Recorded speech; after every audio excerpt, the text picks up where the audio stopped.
Hi hello' নমস্কাৰ, কি খবৰ আপোনালোকৰ? আশা কৰোঁ আপোনালোক ভালে আছে। মই ভালে আছোঁ আপোনালোকৰ মৰমৰ আশীৰ্বাদত। পুনৰবাৰ স্বাগতম জনাইছোঁ মই আন নতুন মিনি ব্লগলৈ। তো আজি আছে আমাৰ যাত্ৰা জাৰ্ণি। তো ৰাতিপুৱা উঠি গা পা ধুই এনেকৈ বেডিং চেডিং ভৰাই আছোঁ। তো বেডিং ঘৰত অলপ কষ্ট হৈছে, আঙুলিটো ভাঙিছিল ন, আপোনালোক কৈছোঁ আগৰ ভিডিঅ'টোত। ক্ৰিকেট খেলতে ক'ত এটা ধৰোঁতে আঙুলিটো ভাঙিছিল। ট্ৰিটমেণ্ট কৰিলোঁ, আহিলোঁ নলবাৰীৰ পৰা। আহি এনেকৈ বেডিং চেডিং ভৰাই ল'লোঁ ধুনীয়াকৈ। বেডিং চেডিং ভৰাই যাম আৰু যাত্ৰা কৰিম। তো মই যোনখন ঘৰত আছোঁ তাৰে টিকলাজন বৰ মৰম লগা আছিল, তাই দুদিন থাকিল মোৰ লগত। বৰ ভালকৈ এই আহি আছোঁ এতিয়া আমি এনেকৈ ওলাই দিলোঁ মানুহৰ পৰা। মানুহবোৰ ভাল আছিল। এতিয়া আগতে ৰাস্তাত বহুত দিন নেদেখা বস্তু এটা দেখিলোঁ, বহুত দিনৰ মূৰত দেখিলোঁ। তো এনেকৈ গৈ আছোঁ আমি চেখাদাৰীলৈ। আজিৰ পৰা আছে আমাৰ চেখাদাৰীত 29-30 ডিচেম্বৰ দুদিনীয়া পেণ্ডেল। আমাৰ নলবাৰীত আছিল, নলবাৰী শেষ হ'ল যোৱাকালি।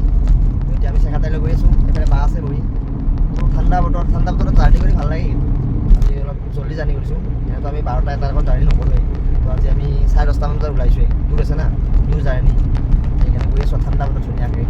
বাইপাছ হৈ এতিয়া আমি ৰঙিয়া ক্ৰছ কৰিলোঁ, টাইম লাগিব আৰু। তো গাড়ী চলাৰ অলপ কষ্ট হৈছে ন এই আঙুলিটোৰ কাৰণে, বিষায় তাৰমানে গেছ চেছ কৰি অলপ বিষায়। গৈ আছোঁ লাহে লাহে, উপায় নাই আৰু কৰ্মটো কৰিব লাগিব না, কৰ্ম কৰিয়ে খাব পাম। এনেকৈ গৈ আছোঁ আৰু চাই থাকক আপোনালোকে আগলৈ।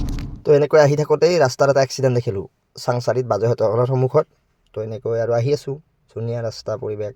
তো এনেকৈ আহি পেণ্ডেল পালোঁ। এইটো আমাৰ পেণ্ডেল আহি এনেকৈ বলেণ্ডাই আমাক ৰুম দেখাবলৈ আহিলে। এইটো মোৰ ৰুমটো, ইয়াতে আমি দুদিনৰ আলহী। তো ৰুম চুম লৈ সন্ধিয়া এনেকৈ খুৰীজনী চাহ দিলে, চাহ তাহ খাই পেণ্ডেল আহি আৰু পেণ্ডেলত সন্ধিয়াই চানাৰ আড্ডা, চানা খালোঁ। চানা তানা খাই এনেকৈ ধুনীয়াকৈ জুইৰ ওচৰলৈ আহিলোঁ। তো জুইৰ ওচৰৰ পৰাই মোৰ আজিৰ মিনি ব্লগটোৰ পৰা মই বিদায় মাগিলোঁ। নেক্সট এটা মিনি ব্লগ লগ পাইছোঁ। Bye bye.